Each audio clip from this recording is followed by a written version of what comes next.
for you. Because guess what? I want to share something as a veteran YouTuber, as a YouTuber whose views are going up, who's like doing really well. I have a little bit of a secret for you. Did you know that you can still earn money on YouTube and not do what everybody else is doing and not have a schedule? Because I noticed something, like in the last few weeks with my unscheduled content, I'm still earning. Actually, some days I earn more by doing all the things that some people think you shouldn't do, by not posting scheduled content, by hazarding to do a mixture of shorts, live stream, and edited video. You do the trifecta. I think the trifecta is how you make your channel just sustainable and fun, and it is a way to approach it like a business. So I just want to do some like clearing the air. Just because some people are like, I'm so curated and I do it this way, that's what's working for them. But do you know what's working for my channel? It's like posting whenever I want. And actually my channel has always been thus. That never changed. Like I've always been a spontaneous lady. That's never changed. I don't know, like the more and more I think about it, the more and more I realize like those are the things that never change. So right now I am live streaming on the iPhone because I feel like the iPhone, this is the interesting thing. Like if you're doing like an art live stream, I do see the benefit to using the Canon for that. And it seems good in some ways, but I think with the lighting, it has to be really on point to use it if you're going to do like a live stream in a kitchen area. Like I feel like you have to have a lot of extreme lighting. But I do like the better microphone. I'm thinking I would like to get a better microphone for my iPhone perhaps. That's kind of another upgrade. I am finally going into the upgrades on the technology realm. I'm exploring the not following what anybody does, that you can still make this a side gig. You know how it's a side gig? Because this is how. This is the way. It's a side gig because it can be your hobby and a side gig. Like the two are not differentiated actually. Because I think when you do something for fun, you let go of what everybody else is doing. Like where I think things are going to be most curated would be in artwork, when I do artwork, and in an edited video. But in every other format, you just need to have your aesthetic. Like you need to have like a beautiful day aesthetic, like decor, like the way you say things, your attire, those are your aesthetics. Like you don't need everything to be an edited format. And also too, I don't follow what everybody else is doing. Like some people act like you should only live stream on Twitch or on Instagram, and they eschew like YouTube live stream. But that doesn't make any sense. Wouldn't I rather do everything on the platform where I feel the happiest? Like I do post some things on Instagram, but my Instagram has always been just to support what I'm doing on YouTube. So I do think you can treat it as a hobby and a side gig. Those things are not indistinguishable. I think you actually kind of work harder on something when you don't have a schedule, because you can be like, I'm going to do it then. I'm going to do it thus. And also, too, at the end of the day, I did mention that my content's for a world audience. It's not for just a US-based audience. And I think, like, being on a schedule, because here's the thing, I have a lot of followers in India and Afghanistan and Morocco and Saudi Arabia. So if I were to make sure I post content to a US, like, timetable, they're not going to be, like, unless they get up at 3 in the morning, they're not... Like, I look at when my people are awake, it's more, I have more of an international male audience. They're not going to be awake in Los Angeles time or New York time. So I cater to, like, I have more of an international audience. So, I mean, I do have people in the US that watch me too, but a large percentage of the people that watch my videos have always been more international. So scheduling out content doesn't even really make any sense, because the people who watch my content... And can you have a male audience and be a hair channel? I think so. I talked about this a little bit the other day. I feel like there's some. I mean, I don't want to like. I know, like, and this is no shade to the people that do more of a DIY type channel. This is no shade to them, but I don't like. I'm not gonna feel guilty that I'm a conversation format channel, and that people like to see my hair, and that I just talk, and that I don't do hair DIY. I don't feel guilty about that. I do tech DIY on my other channel, but even there, I have more of a male audience once again. So I don't think the male audience is the bad thing. It's just sometimes if you want a different audience, yes, you should strive for that, but I don't know. I don't have a problem with like who watches my videos, I guess. I just put a filter on like the comments, so if they want to get weird, then it goes bye-bye. Like on my other channel, I guess some people didn't understand that it's mostly like cooking, home cleaning, inspiration, and art. And this guy got mad that I made a video about a dishwasher loading. And I'm like, well, too bad, so sad. Like, I'm not here to like do crazy things. Like, I know some people think YouTube is all about like really crazy video. Like, what's the craziest thing you can film? And that's the only thing you should film. And oh my gosh, like really? Obviously, maybe you should think when you watch a video, even if it's on the Shorts platform. I post things on the Shorts platform because YouTube says that we should try, and why not? And sometimes I feel like I used to love short form content actually back in the days. It was just that back in the days, like people were always like, no, only long form. So I like long form and short form. But short form is just more of a like fun creative thing where if you feel inspired, you can make a short video about something and it doesn't take too long. And I find YouTube to be a fun outlet. For me, that's what YouTube is. It's not anything. Well, thank you. Merci beaucoup.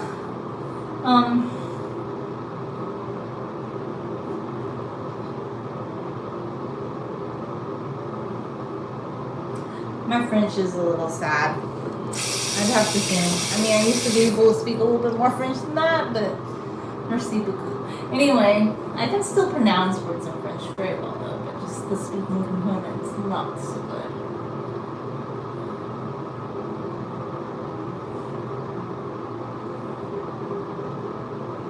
Okay, so just talking about things that I've done with my hair. I guess that's another reason I'm not really a DIY channel, because I don't know, like I don't do a lot of different things with my hair all the time. I just do things that work, and lately it seems like the wet brush. And how many DIYs can you do about the wet brush? Or that I continuously run, like this is one thing, I continuously run water through the bristles of my brush. I find my hair feels a little tingly. I put a whole bunch of water in. Another thing that I just was thinking yesterday is I need to put a tiny bit of oil. So I have my Yves Rocher Minoy oil. And I just take a tiniest bit because I'm not trying to oversaturate my hair. But I just kind of rub some of that in the ends before I start brushing. And get some on top and on the sides. And it's just a really nice oil. And then some more on the brush. And then we just start slowly working up. Up, up, up.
at the end of the day, this is my hobby and it's my side gig because it's the one I create for myself. And this is my definition of a side gig because we make our own rules in this lifetime. Ching ching ching! This is the rule and regulation. And this is how you make your own rule. Do you say that something's your side gig? Yes. Do I say you like it? You love it. I tell you what you like, okay? That's how it works. Okay? Do you like it? Yeah, you like it. Do you like it when I brush my hair? You love it. Do you like it when you hear me talk? You want more of it. See, so that's the thing. I know what people want, and I just create that, and I know what I want, and I know that my audience wants what I want. Because the people that stumble upon my videos are the people that are looking for my videos. It's that simple pie in the sky. So that's why this is still my little side gig, and I don't need to schedule it out or anything. And look, a lot of my viewers are in France and Saudi Arabia, so why would I have scheduled content? That doesn't make any sense. You know? Just saying. But I'm going to stop talking about it. I'm just going to keep doing my unscheduled thing. So I just want to differentiate that you can definitely treat something as a side gig and a hobby, because the best hobbyist knows that people want what they create. And they feel assured within themselves. And yeah, that's just how the cookie crumbleth. You know?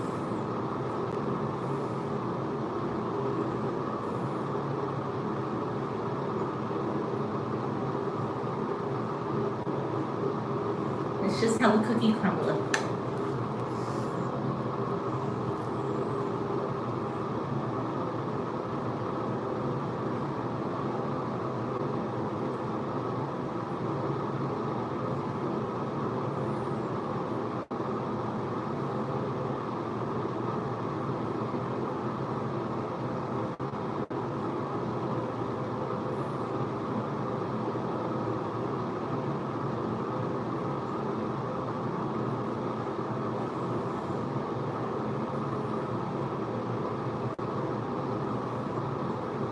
So if you want to be excited to see what I could be creating next, you never know what the next title of the video is. You never know if it's going to be a short, an edited video, or a live stream. You just don't know. And that's like life. That's like the best elements of life, because why do you want everything to be predictable?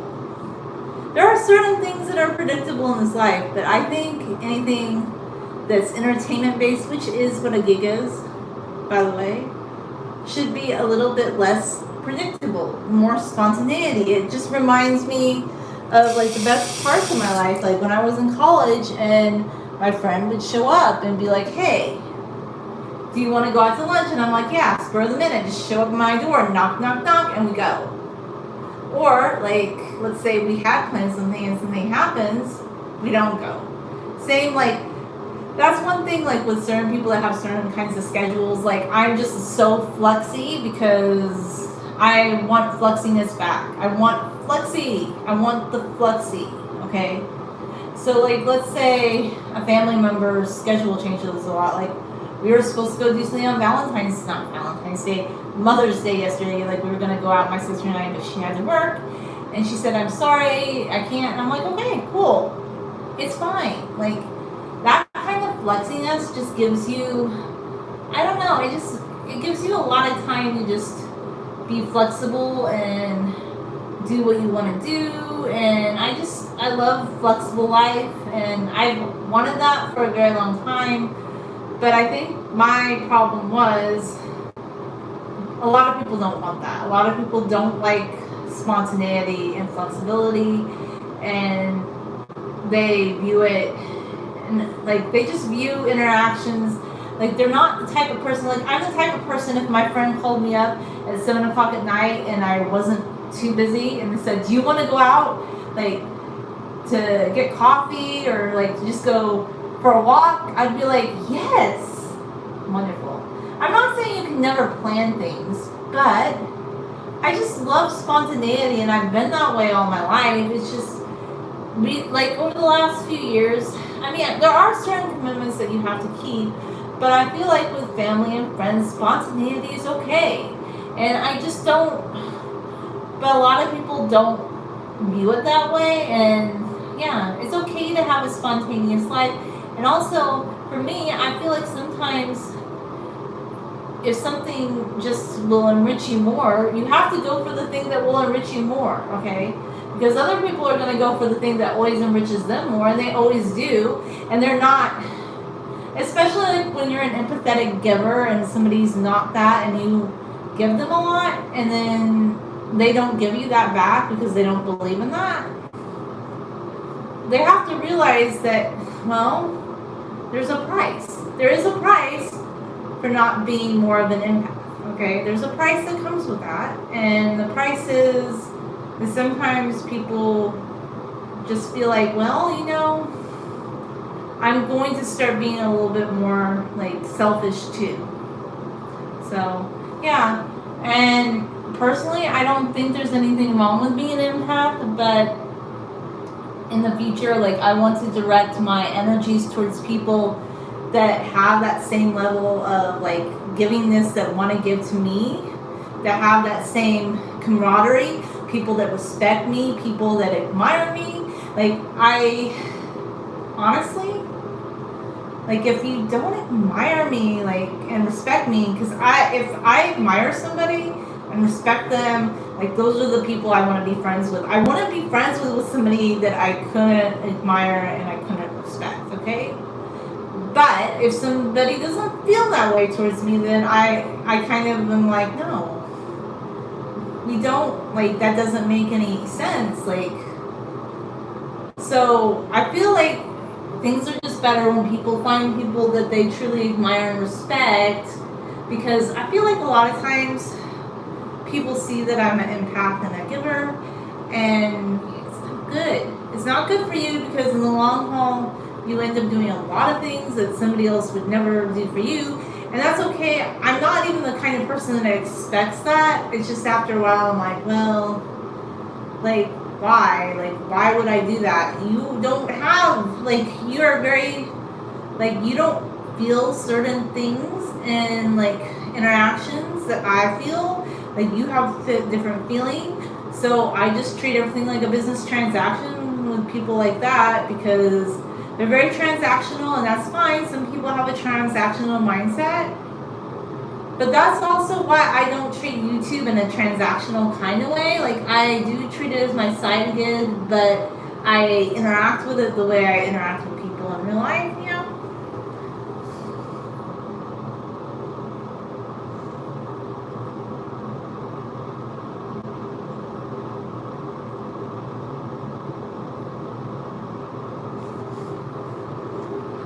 I think it's because you speak French. You could put the caption on, and maybe you would understand what I'm saying more. I don't know.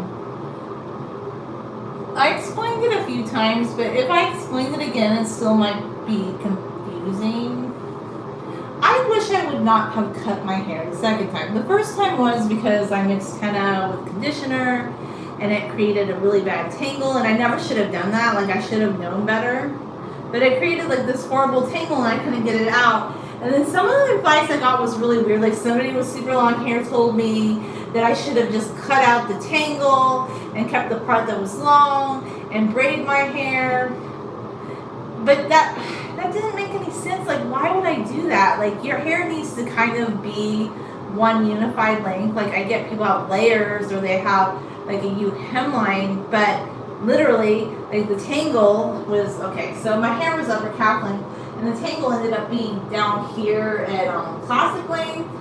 After me, like, working it out really bad, it just created a horrible tangle.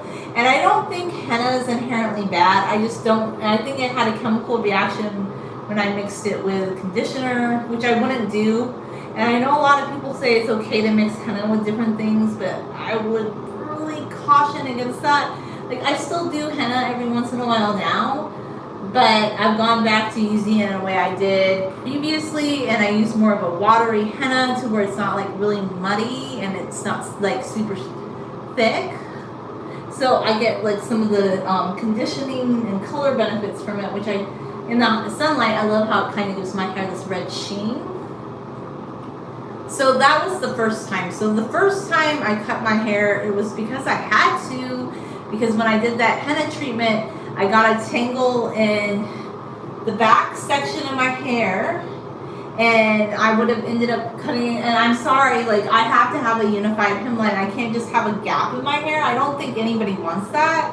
And some people told me I should have, and then people were just, but I actually don't mind that I cut my hair back then, because back then there were certain people that only watched my channel because I had super long hair, and it kind of eradicated the people who just were watching me because I had super long hair, down to people that actually were invested in what I was doing in my hair journey.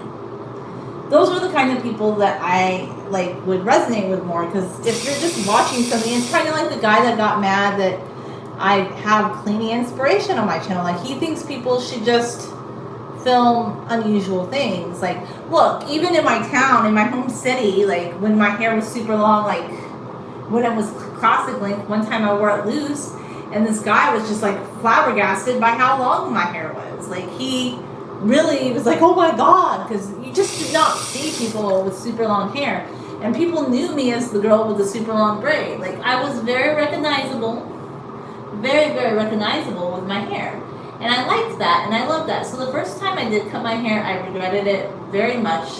So, okay, it wasn't like I was happy that I had done that. It was just like I had to do it, okay? The second time was because I kind of talked about this the other day. I ended up kind of just having like some scalp irritation, maybe kind of like a seborrheic dermatitis situation, and I think it could have been because I was trying co-washing and not shampooing my hair with sulfate shampoos. I know they keep saying don't use sulfate shampoos, but I actually am team sulfate, because now it's funny, like now they're going back and they're saying people need to clarify their hair like every 2 weeks at least. If you put oil in your hair of any kind or anything because you have wavy to curly hair, I think you definitely need to use a sulfate shampoo. And I always used to use a sulfate shampoo, but I was getting into these like, okay, I can show you one of them. I think I still have them. Okay. This is I like this shampoo, and I'm probably just going to use it as a body wash. No, I think it's good that you don't cut your hair. I like that, Khaled.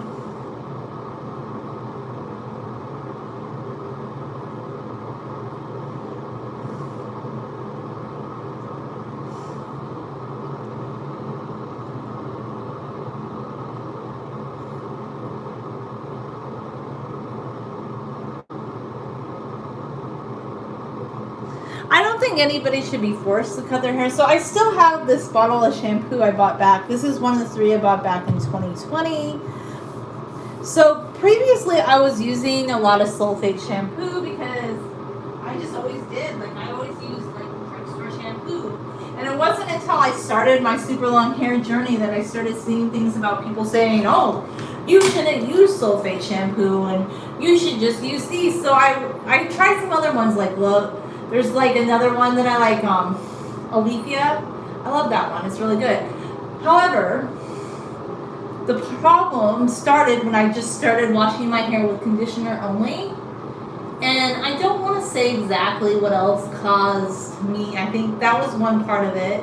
But I also think it was a reaction to something in the environment that just, I kind of got scalp irritation and I just needed to clear it up. And instead of just washing my hair more, what happened at the time was my sister panicked, because even though my hair looked super thick, like back in February 2022, like a piece of my hair fell out and I panicked, okay? And she panicked because, I don't know, my scalp was just kind of irritated, and I'd been doing that conditioner washing more and not really using enough sulfate or low sulfate shampoos. Well, I still was using some sulfate shampoos, but I just panicked. I was like, oh my god, is my hair falling out? Like, but what happened was I've never had a scalp problem in my entire life. I think I just had like a bad scalp reaction because I hadn't been clarifying enough.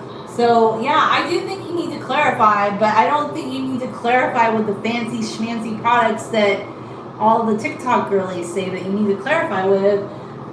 Actually, we tried the Dawn dish soap, which I probably would never try again, but this, Salsa Blue.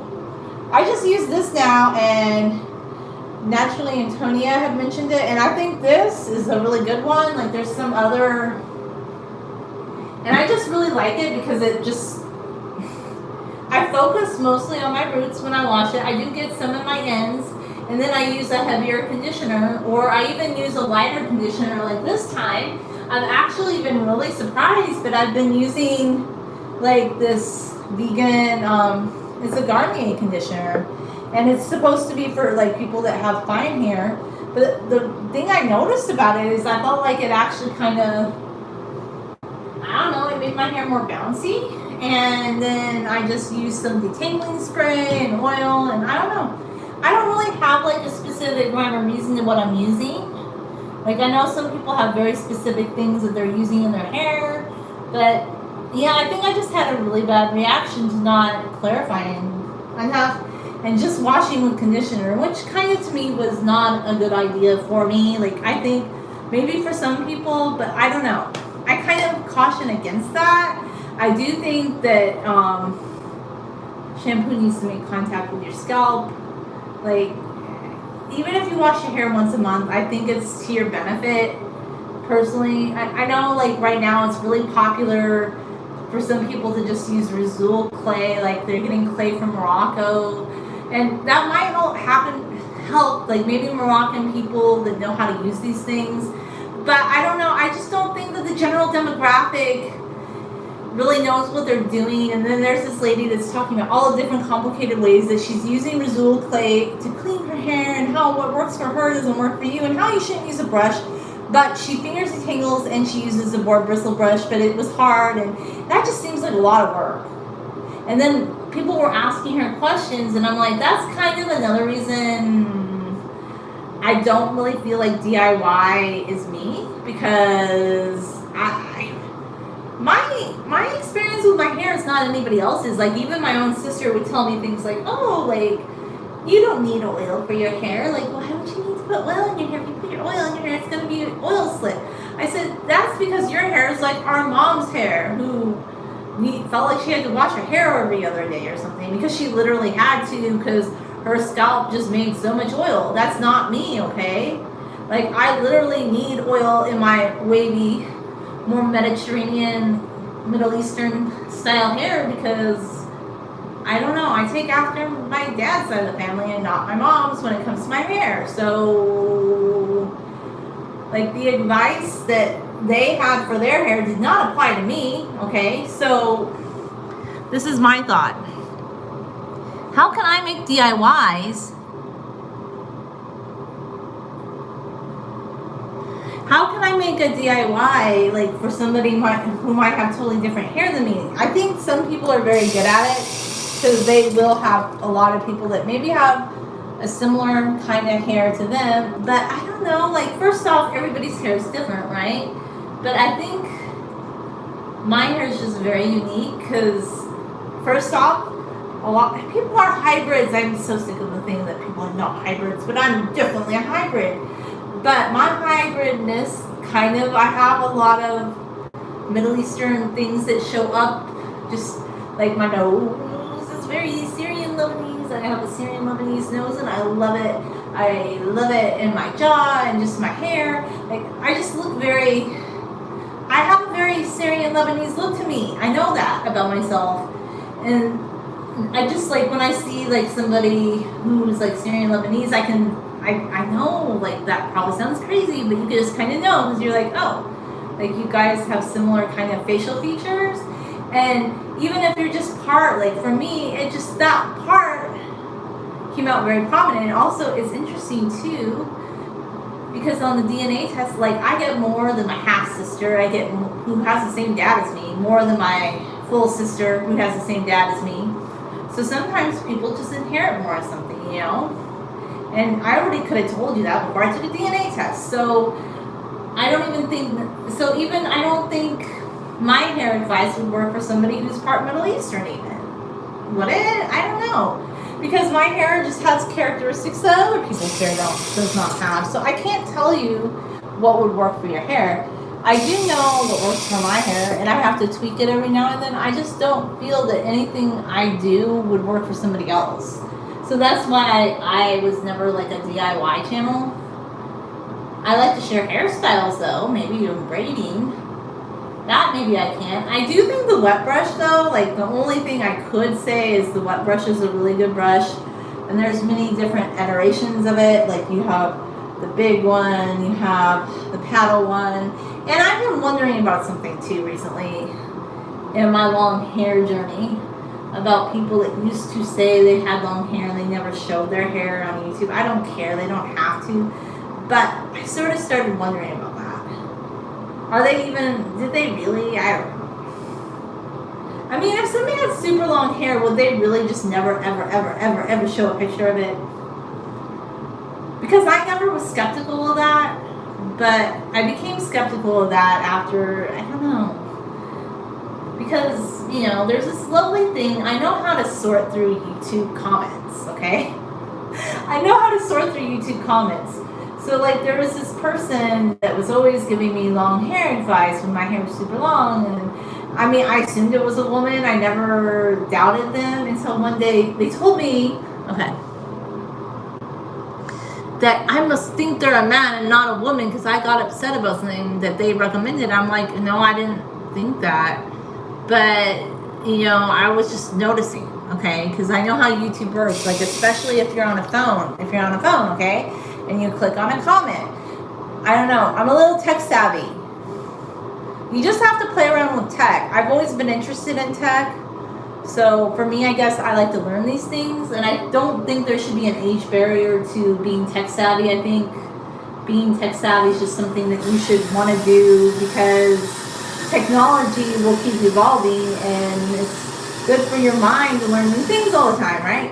So, like, somebody makes a comment on your channel or somebody else's channel and you hover over it and it shows, like, a lot of the recent comments that they've made on your channel.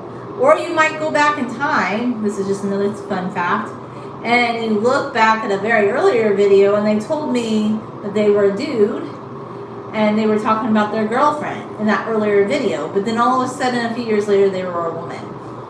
So I don't know. I'm not upset about it. I don't really care. But that makes me wonder, like, were two different people using that account? I just didn't know. And then, I don't know. It was very interesting. The person was very interesting who ran the account. I think they were amazingly, like, very witty, very smart. But I was like, I don't know who's running this account. Like, is it really somebody with floor-length hair? Or is it just a dude? Because at the end they said, oh, like, you think I'm a man. And I never thought that. But I was just wondering that. And I don't really need to know. Like, I'm not going to ever be like, oh my God, who are you?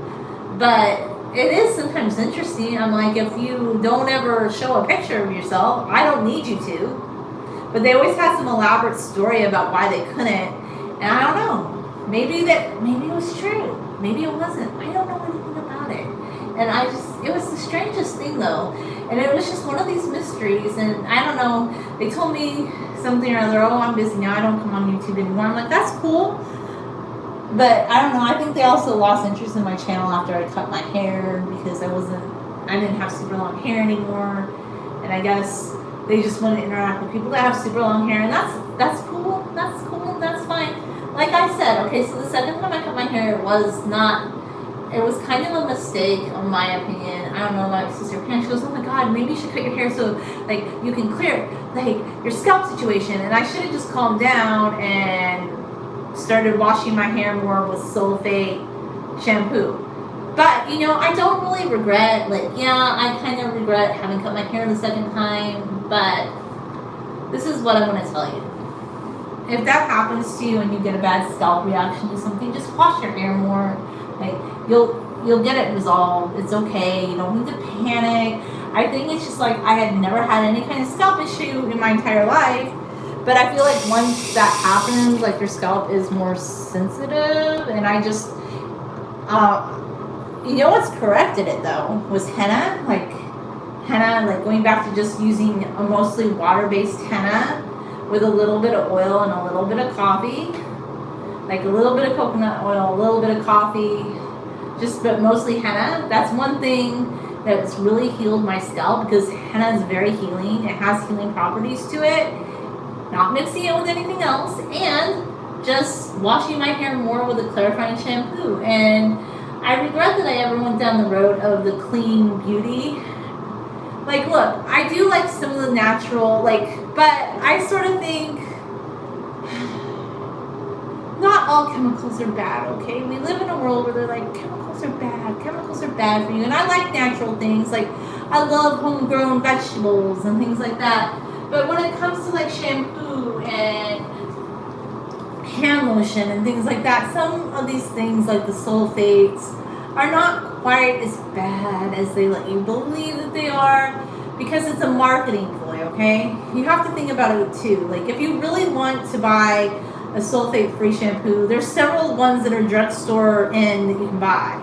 But my personal opinion is it's not going to wash your hair enough. Like, if you're somebody like me who puts oil in your hair, I think you definitely, like, in order to, some people are like, but it's a vicious cycle. What are you going to do? Because I need to be able to detangle my hair and I don't want to rip my hair out, okay? I'm going to continue doing that.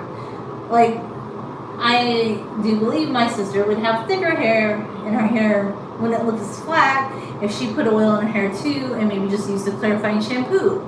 But that's my opinion. I can't tell her that. She believes that her hair is like 6 straight. But she also straightens it all the time. So maybe that's... But I'm like, this part of your hair looks curly, that part of your hair looks wavy. And I think she knows her hair isn't 6 straight, but she's been using chemical dye on her hair, and she has just been flat ironing it for so long that she believes her hair is straight, but she always says it's not straight enough. And she thinks, like, when she flat irons, and to me, like, I thought about this, like, I was offered to try a hair dryer that I would be interested in trying, like, for, like, to do, like, the hover diffusing thing for wavy hair. But I would never, like, and I haven't even used a hair dryer on my hair in decades, okay? I have a hair dryer in my house, but it's so old, you're gonna laugh. Like, I told you I bought it back in 2016 because my sister said, oh, I think a hair blow dryer would be good for cleaning. Where is it? I don't know. It's somewhere in the closet. But it doesn't even have a diffuser. Like, that's how old it is. Like, it's actually, I purchased it in 2014. And the type of curls that the woman has in the box, or I think in the copyright date was 2013, so it's actually like 10 years old. It's very dated. Like, it's not even, it has like, how now like people like to do the curls and have it straight on the end, which I never understood that look. I'm not a fan of that, by the way. That's like, I don't even know if that's the look now. I don't know what the look is, really. I just do what I like with my hair. So I don't know what's popular. I really don't. Anyway, that's a lot of my chatty Cathiness. So I guess like this is definitely still my side gig, and I don't have like a set schedule, but I do find that when I'm off on a Sunday and a Monday, it's much easier to make content than on other days of the week. And I find that the live stream format's fun because I have this video that I'm still wanting to edit. Like, I have several videos in the works that I want to edit, but I feel like I would never create a video if it always had to be edited. I just don't think it would happen as much. And I'm like, I don't understand, like, why is it okay to post to Twitter? Why is it okay to post to Instagram? But for some reason, people treat YouTube like this sacred little, like, scroll that has to have only edited content on it. Like, who made up these rules?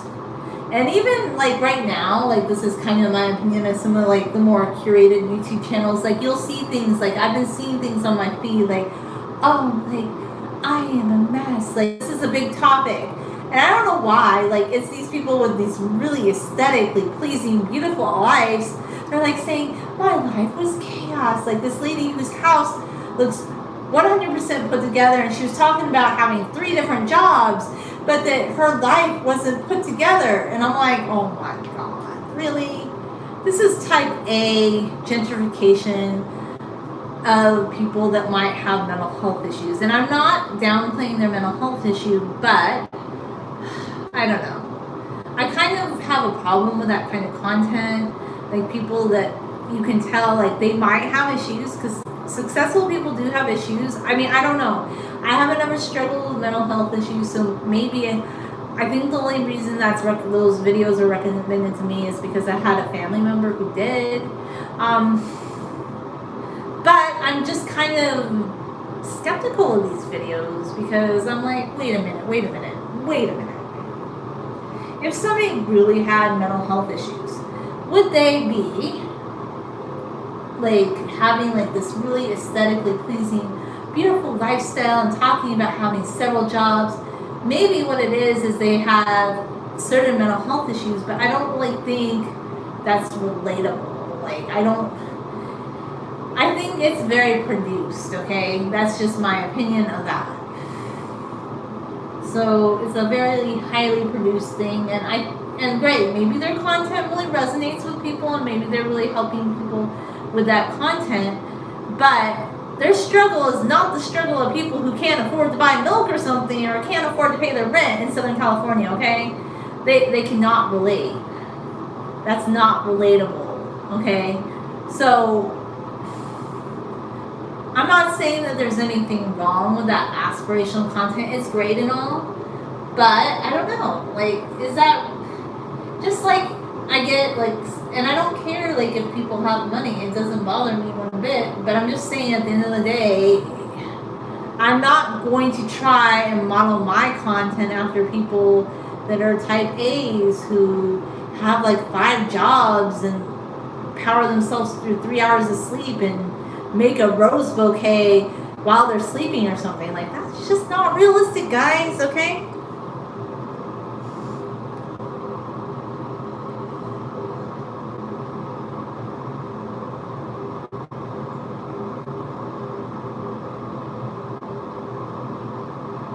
I have to talk about other topics besides hair because my first love is history. And I'm reading, a book about the British Empire. So amazing. I was excited about that book because they started talking about like the old colonies in the British Empire and how they were fighting for independence, and then they were talking about these nutmeg trees where the first world's nutmeg came from, somewhere in Ceylon, which is now Sri Lanka. And I was like, that makes me excited, not like, I don't know. So I always have to talk about other stuff. That's just how it's always going to be for me. Yeah, I always have to have other topic on tap in addition to just, talking about hair. So it's always going to be a little bit of everything. But the reason I don't really see myself as a hair DIYer is just because, well, my hair, like what I do with my hair just doesn't really relate to other people. So how do I make content about hair that relates to other people when my hair is totally different than theirs? I just don't think I can. I literally think that would be a disservice to other people because I think other people have a certain hair type and my hair type's not their hair type, I just have to be realistic about everything in life. Realism.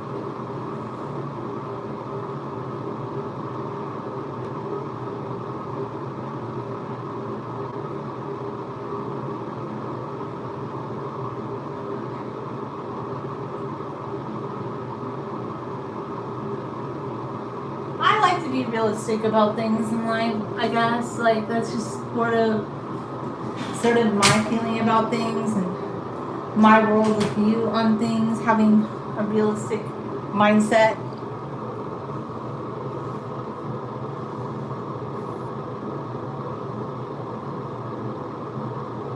Well, I'm still brushing hair.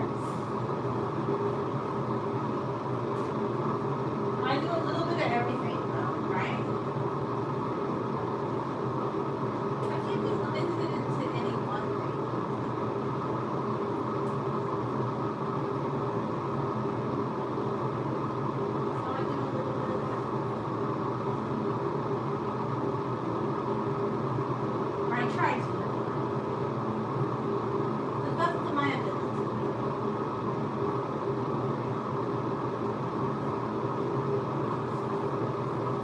Best of my ability, so to speak. But yes, I'm feeling more myself again that my hair is getting longer because that was a very impetuous decision to cut my hair that short. That was so impetuous. It was not one that I was happy about at all. It was instantaneous regret when I cut my hair that short. Like some people, they just want, like, you know how women, like some women, I don't know, they think like after the age of 30, 40, I don't know, whatever, that they cannot have long hair anymore and they must cut their hair super short. It's funny though, because my mom was kind of falling in that trap and now she has long hair again and she's 71. I mean, her hair's not as long as mine, but like her hair is still, it's not even completely gray. Like she has a little bit of gray in her hair, but not really. Like her hair is still strawberry blonde. It's pretty amazing. Like, so the mythology that everybody goes gray, that's not my side of the family. Like my grandpa, her dad had jet black hair, although that's the interesting thing. Like they always thought he was Native American. I don't think he's Native American. I suspect that they were Ashkenazi Jewish because there's some interesting things that come up on the DNA thing, and I'm like, I don't know. Because my first cousin, like, she got 5% that, and my uncle got that, and it used to say that sometimes in the DNA test, oh, I am, but I'm not, but like a little percentage, and I just wonder, like, I know they thought that they were Native American or something, but they definitely were not Native American. I'm like, no, because if we were Native American, that would have shown up on the DNA test. I actually took the DNA test just to prove to everybody because I knew we weren't Native American, and that was always a problem. Like, you know, there's a lot of people that say that they are and they're not, and I just kind of wanted to prove that. And then people would be like, oh, but there's a reason, like it might be because like some Vikings came to, and I'm like, no, okay, just accept that whoever told us that we were Native American, that there was some weird story that didn't make any sense about how this woman in our family, it might have been my great-great-grandmother, was Native American, and that somebody wanted to give her benefits, and the father said no, her husband, not the father, her husband said no, and maybe it's because somebody in her family had pretended to be, and he knew that was wrong. Because he said he didn't want to take charity, because it wouldn't be right. I think it's because he knew that they weren't. But like Ashkenazi Jewish on my mom's side of the family, just because a couple of them, well, we definitely have German ancestry, but also like we would get those admixtures. So that's just my suspicion about that, about my grandpa, and that's what I believe about him, but they had very dark hair. And I mean, yeah, I don't know. I'm never gonna know for sure. They said, I don't know, now they're like, too bad he wasn't still alive and he could take a DNA test and prove what he might have been. I don't know. Like, it would have been partial, but there were a couple of names, and there was one name that I just was like, yeah, I just thought, that's what I had thought, and that's what I still think, and that it's interesting that both my uncle, my mom's brother, and my first cousin once removed, because I don't know, it's interesting, like she's a distant cousin of my dad, but she's also my mom's cousin. Like, it's weird. She ended up just being related on both sides. That's kind of weird. Like, my parents are not related at all. I can tell you that for sure. The DNA test proved it to me. Some people have parents that are distant cousins in the U.S. Like, it's not unknown. But that one cousin of my mom and my dad, they're like fifth cousins or something. On their side, on her dad's side, but on her mom's side, which is my mom's side, I don't know. I'm just wondering if that's true or not. Like, I kind of think it might be, and I think that's what maybe they said it was Native American because I don't know why. They wanted to get free land or something, and that's why my great-grandfather said no, her husband, because he said that wasn't right, and I think he said it wasn't right because he knew they weren't Native American, you know? I'm just saying. That was my theory about that. Like, I believe that.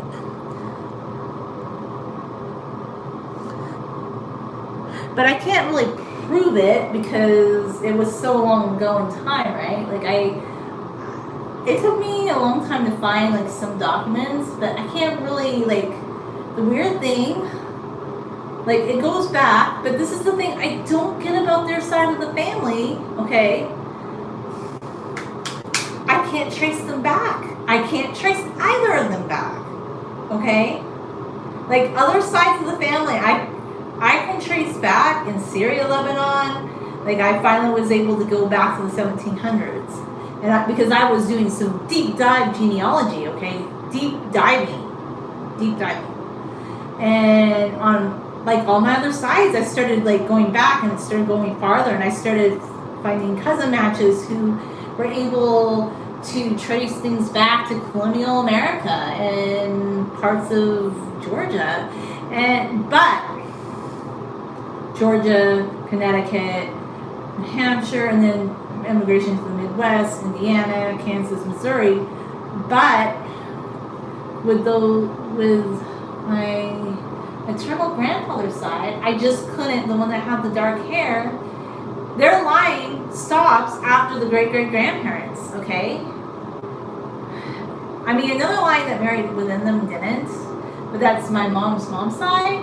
But yeah, I can't find anything beyond that. And I looked and I looked and I looked, and I just stopped, and I'm like, that's interesting. And she was the one, like, there were several different stories about how she was Native American, and that I could never find anything. And I looked on so many Native American sites. I typed in the names, and if she was Native American, it would have shown up on the DNA test, and I would have found some sort of document to substantiate that. And that was true also with all the cousins, because they used to look and they could never find anything. But I do find it weird. Like, I know genealogy is kind of hard, but why is it that I'm able to, like, trace back every other line, but they just stopped, like, in the 1850s? And I almost began to feel like, I don't know, that they created those identities for themselves, because people did do that. I don't know. Like, I just wonder about that. But they definitely were not Native American. And I think somebody was, I don't know, like, the story or why, and I'm never gonna know. But unless the records on that particular side of the family were just that sparse, but I couldn't find, like, I tried so hard. I thought that would be, but I kept hitting a wall. And it's like, it's almost like they just appeared out of nowhere. And when you're really deep diving into genealogy with ancestry, or, like, actually how deep I got into it on my Syrian Lebanese side, was I actually found some cousins in Syria, although that kind of weird, because one of them thought I was rich and I was gonna help his son find a job, and yeah, that one got kind of strange. That one got kind of weird. That also, don't befriend people in genealogy too much, because I told him something about like a story about how I found my half sister, and guess what happened? Like, I have, like, a 4th, 5th German cousin who is half Syrian Lebanese. And this was the fun thing that happened with that, was the cousin in Syria who was educated in Hungary, who knows English and speaks perfectly good English, he definitely does, told him that my great aunt was his mother. And I'm like, oh no. And I'm like, wait a minute. Like, my aunts and uncles were showing up as 3rd cousin matches for him on 23andMe, because he was trying to find his father, because he found out he's half German, half Lebanese. He found out in 2016 that the guy he thought was his bio father wasn't. So he talked to, like, okay, so when I do the genealogy, this guy's kind of like my 5th cousin, and he's a very educated person, but he told the guy, and he shared, like, a really cool family tree with me, and he thought it was so amazing. He's like, oh, I know what happened to the Hannah side. We didn't know after they went to America. Like, people that are into genealogy are really into it, but he also had, like, a game plan, and he's like, all the blig, does your dad have a job in this industry? because my son wants to get a job in this industry.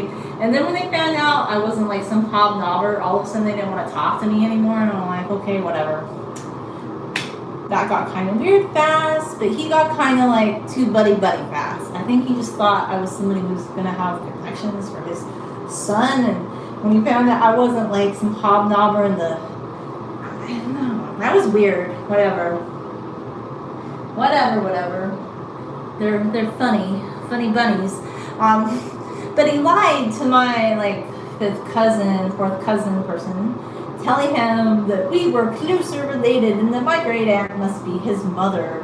And I'm like, oh my golly, Miss Molly, and like some story similar to how I found my half sister, and use that scenario. I'm like, he just made something up.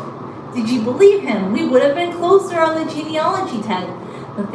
So even on that side, through my deep dive digging, looking, searching, I found out like, but here, like a lot of people that have lived, and I'm so into genealogy, that have lived in it, like that have had ancestors. I mean, honestly, Europeans are colonizers, okay? I'm not going to pretend like they're indigenous. They're not indigenous, like they colonized. I'm not saying it's good. But I just had a fascination finding out like where they came from, okay? I wanted to know because I got really invested in this genealogy thing. I was just so invested. But I couldn't get it farther back. I just couldn't. Like it hit a wall. I don't know who they are. It's like they just appeared in the 1850s or something, somewhere in Missouri, and these were my, I think, great-great-grandparents. I have a lot of gaps. Like I actually have like a second great grandparent that was born in Lebanon in 1803. So that kind of makes my connection on 23andMe closer to Lebanon. And here it's 2023 because I had like spans with grandparents and great grandparents, where some people were 70 when they had a child and blah blah blah. On my mom's side of the family too, because my grandpa was actually a little bit older when he got married and had children, and then my mom was not the oldest and not the youngest, a middle child, so he was about 40 when she was born. So like on both sides there's big spans like between generations. It's not like with my sister and my niece. I'm fascinated by genealogy, as you can see, but I don't know, like I want to find out the mystery to that, but I just gave up because I was like, I don't know. They're definitely not Native American. Like she wasn't Native American. I kind of had my suspicions just because I felt like they might have been, maybe, I don't know. I can't say for sure. I just thought they might have been European Jewish, but I don't know.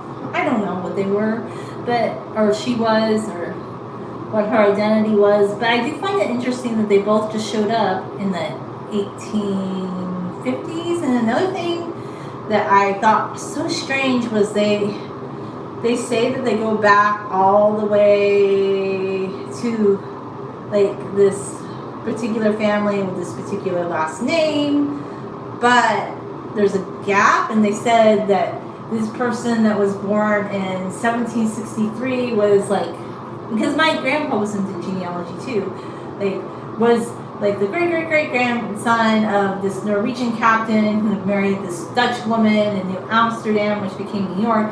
But there was a gap between like 1763 all the way to like the 1850s, and they were saying that this person that had that last name had to be related to that person.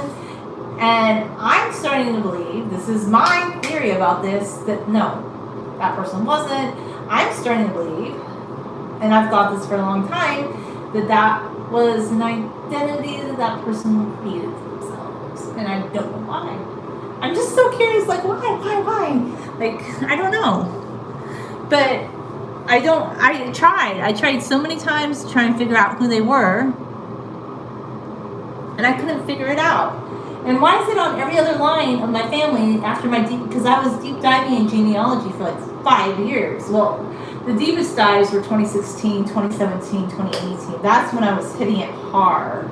Like I was just on it all the time. Like I was genealogy obsessed in those days. Like I would like spend a lot of my free time just looking at ancestry, looking at genealogy websites, and I know some people are like, but you need to go out on a genealogy tour. You actually don't need to do that, because if you're a good researcher, like a lot of these documents are digitized, and people needed to do that back like in the 80s or something, before these things were digitized. And also too, that's more like if you're, I don't know, you just want to go on a trip or something. So when the people say you need to go on a genealogy road tour, I don't agree. I don't want to see anybody's house that was a great ancestor of mine either. Like, I don't really care what house they lived in, because I guess one of them had a house that they moved somewhere, and I'm sure like that's cool for some people, but I just don't have any interest. Like, the only interest I had was in my grandpa, Jim, who was my mom's dad. Like, the one thing that I thought was really cool was he was born in 1913.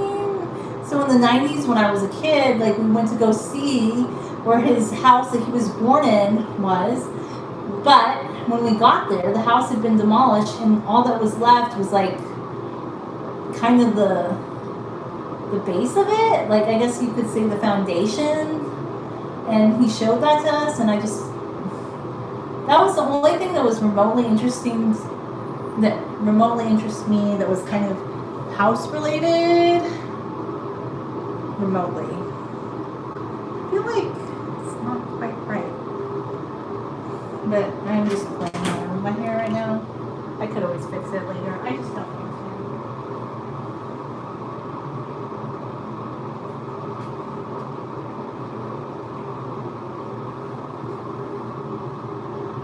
Oh no, it's like really long. It's really long. I mean, I would, if I was redoing it, I'd totally do it a little bit differently than that. But I might just do it quick.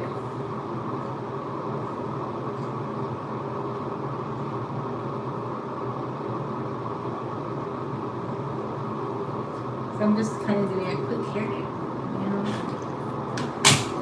I just like it when the part is like completely straight in the back. But I think I'll just redo this side.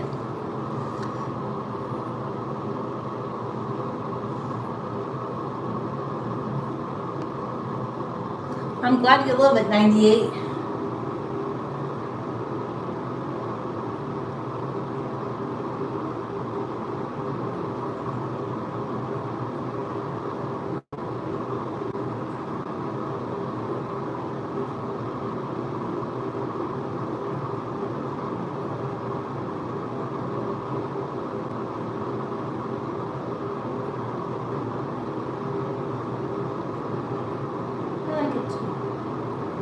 I just want it more flush, you know? A little bit more fleshy. Sometimes I feel like when you start brushing your hair, now see my hair, even though it's wavy, once I put a little bit of oil in it and I start brushing it, it kind of straightens it out. Like, it's not straight. It's not straight, but it just flattens, it like stretches it out a little bit more, but it's still wavy, of course. So my hair was always wavy, but back when I used to braid it more, it was almost like in a way straightened out. Like, even though the braids kind of, they created a wave pattern in the braid portion of my hair. You can see it's right here. See, and do you see like how much it shrinks? Because when my hair gets like kind of stretched out, it's going all the way to here. All the way to here, okay? And when my hair gets stretched out, it goes all the way down to here. But when it braids, it goes up to there. So you can see it. I'm showing you.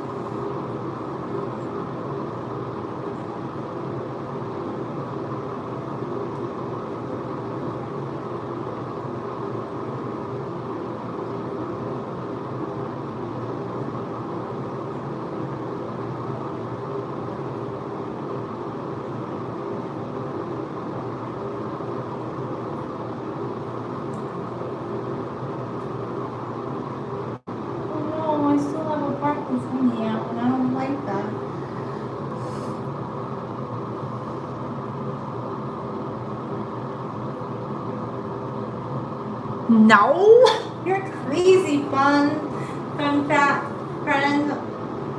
I'm sorry. I'm just not like. Oh my god, crazy dude. No, I don't even look pregnant. You look a little like nutty. Yeah, that's weird. Like, I don't look pregnant at all. My stomach is flat. That's where we kind of like have to clap back at men that are rude. That's rude. Are you a fat man? Are you fat? Like, you're probably so fat and so rotund. He's a fat man. Like, he's like projecting his weirdness. Like, we don't even have time for that weird dudes. I do get some weird comments like that though every once in a while. I'm like, what? Really?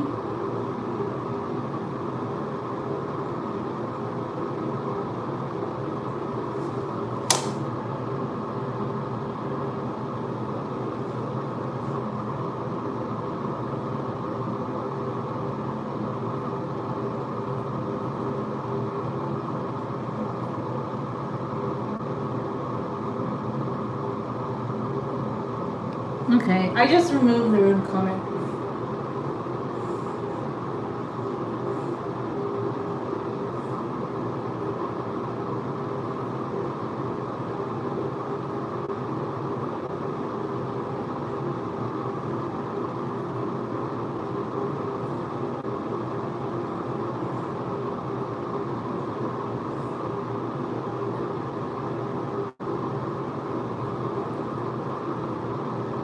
Probably remove that one too next.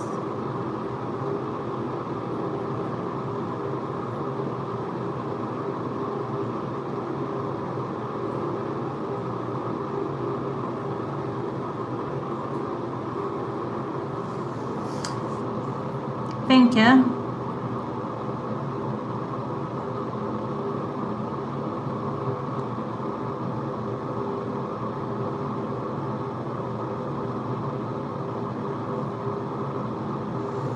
Yeah, what I did, I had to delete some of the comments because they were getting weird. He had a little friend that was kind of losing his mind for a minute. Yeah, he couldn't behave, so if you can't behave, we'll help you behave.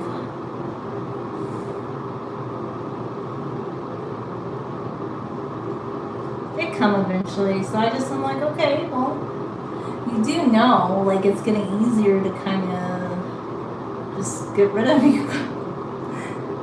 And you can explain to YouTube why you write weird comments, because they're going to be like, well, why do people keep... I don't know. I'm just like, not you.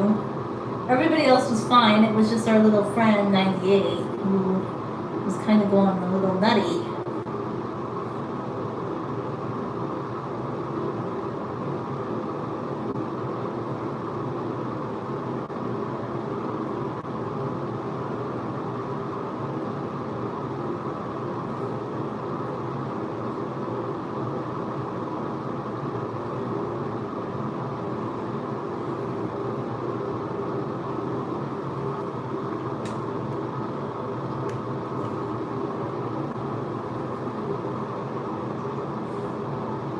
I'm blind as a bat when I'm going to take my glasses off, but I just choose and select not to wear my glasses when I'm brushing my hair because it just makes it easier for me to see what I'm doing. No, not see what I'm doing, but not brush up. Like, I just can't brush my hair and wear glasses at the same time. You know?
I ended up braiding my hair maybe after the live stream has kind of completed.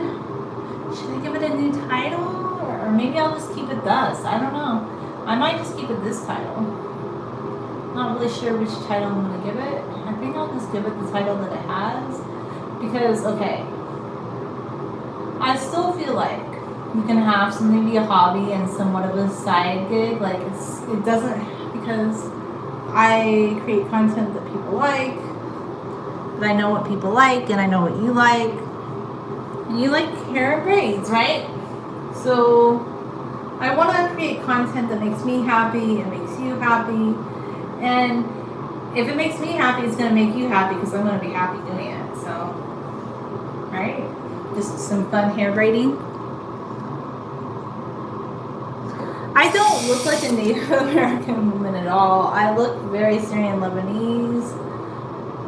It was just a story I was telling you about, like, my genealogy experience, but I don't know, like, people in all cultures actually wear their hair in 2 braids. A lot of Middle Eastern people, a lot of Central Asian people wear their hair in 2 braids. A lot of Chinese people wear their hair in 2 braids. So to me, I think I just look like a hybrid person. It has very Middle Eastern coloring and features, and that's my opinion on that. So anyway, here are the braids. Thanks for watching.